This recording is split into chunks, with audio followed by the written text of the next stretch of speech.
আসসালামু আলাইকুম প্রিয় দর্শক, আজকে পর্বে মিষ্টি কুমড়া দিয়ে নতুন পদ্ধতিতে খুবই মজাদার একটি রেসিপি তৈরি করে দেখাচ্ছি। এটি তৈরি করা খুবই সহজ আর খেতে এতটাই মজার যে কাউকে রান্না করে খাওয়ালে সে চেটে পুটে খেয়ে নেবে। যদি বাসায় তৈরি করে দেখবেন সবাই আপনার প্রশংসা করবে। এতটাই মজার যে ট্রাই করে দেখতে পারেন।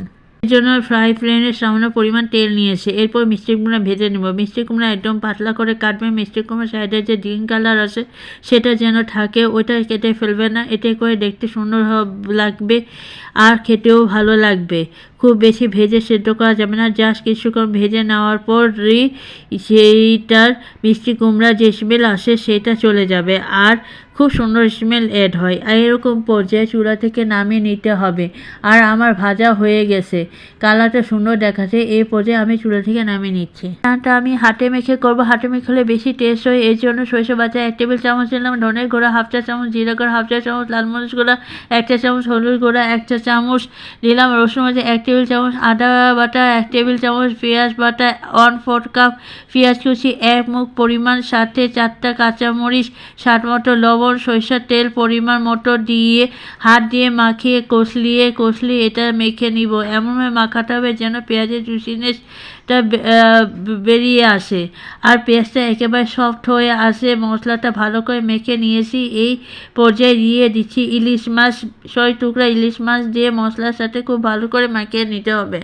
হাতে সময় থাকলে আধা ঘন্টা মেরিনেট করে রেখে নিতে পারেন। আর যদি সময় না থাকে এটাকে সাথে সাথে মেখে রান্না করে নিতে পারবেন। পরিমাণ মতো পানি দিয়ে দিচ্ছি। চুলায় ঢাকনা দিয়ে ঢেকে হাই ফ্লেমে রাখছি। মাছের বলক আসার পর চুলার আঁচটা মিডিয়ামে রেখে রান্না করে নিতে হবে। তো খুব ভালোভাবে বলক চলে আসে, রান্নাটা প্রায় হয়ে গেছে। যখন মাঝামাঝি পর্যায়ে থাকবে সেই পর্যায়ে মিষ্টি কুমড়াটা করতে হবে।